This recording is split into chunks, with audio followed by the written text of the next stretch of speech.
அயனார் துணையில அடுத்து நடக்க போகுதுன்னு வாங்க பார்க்கலாம்.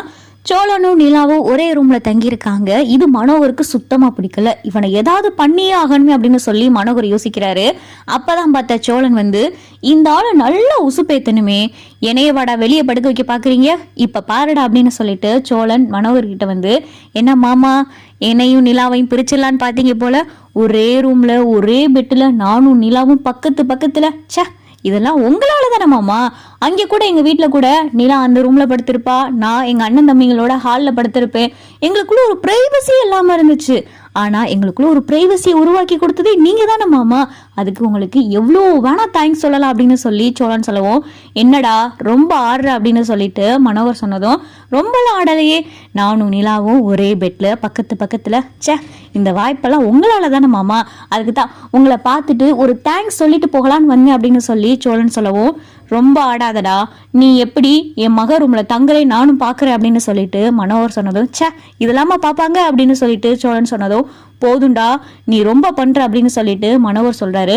சரி மாமா, உங்ககிட்ட பேசுறதுக்கு எனக்கு நேரம் இல்லை, ரொம்ப டயர்டா வேற இருக்கு, எனக்காக உங்க பொண்ணு வேற ரூம்ல காத்துக்கிட்டு இருக்கா, பாய் போறேன் அப்படின்னு சொல்லிட்டு சோழன் பார்த்தா இங்க நிலாவுடைய ரூமுக்கு வராரு.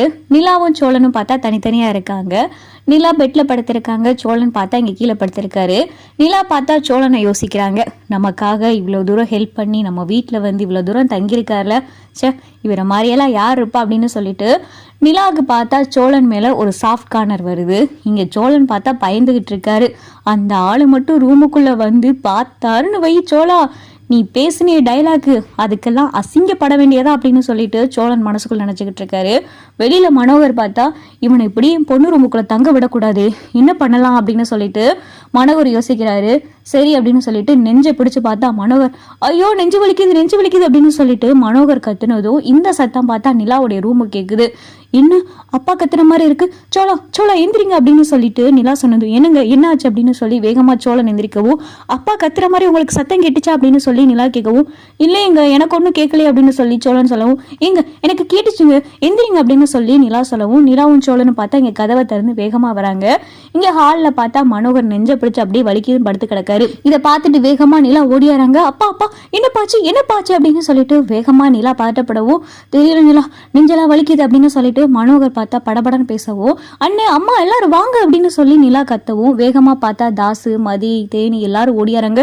என்னங்காச்சு அப்படின்னு சொல்லி தேனெல்லாம் பதட்டப்படவும், தெரியல தேனு நெஞ்செல்லாம் வலிக்குது, தாசு டாக்டருக்கு ஃபோன் பண்ணு தாசு அப்படின்னு சொல்லிட்டு வேகமா தேனு சொல்லவும், இங்க பார்த்தா தாசும் டாக்டருக்கு ஃபோன் பண்றாங்க. டாக்டரும் பார்த்தா வராரு. டாக்டர் வந்துட்டு செக் பண்ணி பார்க்குறாரு, எல்லாம் நார்மலாக இருக்குது. இங்கே பார்த்தா டாக்டர் தாஸோடைய ஃபேமிலி டாக்டர். தாஸும் பார்த்தா கண்ணை காட்டவும், மனோகரும் கண்ணை காட்டவும், 2 பேரும் கண்ணை காட்டவும், சரி இது எதுக்கோ போகலாம் அப்படின்னு சொல்லிட்டு டாக்டர், என்ன சார் ரொம்ப டிப்ரெஷன்ல எதுவும் இருந்தீங்களா, அதனால கூட இந்த வலி வந்திருக்கலாம் அப்படின்னு சொல்லி டாக்டர் பார்த்தா ஒரு லைட்டாக ஒரு மெடிசன் ஊசியெல்லாம் போட்டுட்டு ஒரு ஆக்டிங் காமிச்சிட்டு டாக்டர் கிளம்பிடுறாரு. அப்புறம் பார்த்தா நிலா, என்னப்பா ஆச்சு உங்களுக்கு அப்படின்னு சொல்லி நிலா கேட்டதோ, ஒன்றும் இல்லடா எனக்கு ஒன்றும் இல்லை, நீ போய் படுற அப்படின்னு சொல்லிட்டு சொன்னது, இல்லப்பா நான் உங்களோட உட்காந்துருக்கேன் அப்படின்னு சொல்லி நிலா சொல்லவும், என்னடா உனக்கு தூக்கம் போயிரும்ல, நீ போ உனக்கு தூக்கம் ரொம்ப முக்கியம், போய் ரெஸ்ட் எடு, டிராவல் வேற போயிட்டு வந்திருக்கோம் அப்படின்னு சொல்லி மனோகர் சொன்னதும், இல்லப்பா நான் உங்களோடய இருக்கேன் அப்படின்னு சொல்லி நிலா சொல்லிக்கிட்டு இருக்கையில தேனும் தாசும் பார்த்தா, போ நிலா நாங்கெல்லாம் இருக்கோம்ல நாங்க பாத்துக்கிறோம் அப்படின்னு சொல்லிட்டு இங்க பார்த்தா தேனு தாசெல்லாம் சொல்லவும் நிலா போறாங்க. பின்னாடியே பார்த்தா சோழன் போகும், மாப்பிள்ள நீங்க எங்க போறீங்க அப்படின்னு சொல்லி மனோகர் கேட்கவும், ஏன்பா அவர் என்ன பண்ண போறாரு அப்படின்னு சொல்லி நிலா கேட்கவும், இல்லம்மா அம்மா தாசு மதி எல்லாரும் போய் தூங்கட்டும், எனக்கு ஒத்தாசைக்கு கூடவே மாப்பிள்ள இருக்கட்டுமே, எனக்கு தூக்கம் வேற வரல அப்படின்னு சொல்லி மனோகர் சொன்னதோ, சரிப்பா சோழன் நீங்க அப்பா கூடவே இருங்க, அப்பா கூட இருப்பீங்களா அப்படின்னு சொல்லி நிலா கேட்டதும், நான் இருக்கேன் நீங்க போங்க அப்படின்னு சொல்லி சோழன் சொல்லவோ, யோ என்னையும் பொண்ணையும் பிரிக்கிறதுக்கு நீ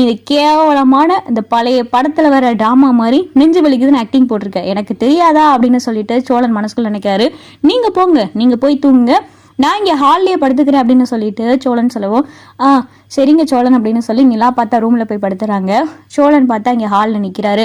என்னடா நான் சொன்னதை நடத்தி காமிச்சேனா, என் பொண்ணு ரூம்லடா நீ படுத்திருக்க, நாய் வேலைக்கார நாய், உனக்கு என் பொண்ணு கூட என் பொண்ணோடைய பெட்டில் சரிக்கு சமமா நீ தூங்க போறியா, நீ இங்கே தாண்டா இருக்கணும், இங்கே இருக்கிற 7 நாளும் நீ இங்கே தாண்டா தூங்க போற. மனோகர் சவால் விட்டதும் சோழன், யோ உனைய மாதிரிலாம் எனக்கு கேவலமாக யோசிக்க தெரியாது. உனக்கு நெஞ்சு வலி வராமையே நெஞ்சு வலி வந்த மாதிரி உன் ஃபேமிலி டாக்டரை வச்சு என்னமோ ஒரு நாடகத்தை நடத்தி காமிச்சிட்டேன். அதை உன் பொண்ணும் நம்பிருச்சு. இப்போ என்ன பண்ண சொல்கிற? நான் இங்கே இருக்கணும் அவ்வளோதானே, அதுக்காக நீ இவ்வளோ கேவலமெல்லாம் நடிக்காதையா அப்படின்னு சொல்லிட்டு சோழன் சொல்லவும், டேய் நான் சொன்னதை நடத்தி காமிச்சிலடா, என் பொண்ணு கூட நீ இருக்கக்கூடாது, அதுக்கு நான் என்ன வேணாலும் பண்ணுவேன் அப்படின்னு சொல்லிட்டு மனோகர் பார்த்தா சோழன் கிட்ட ரொம்ப பயங்கரமாக பேசிக்கிட்டு இருக்காரு.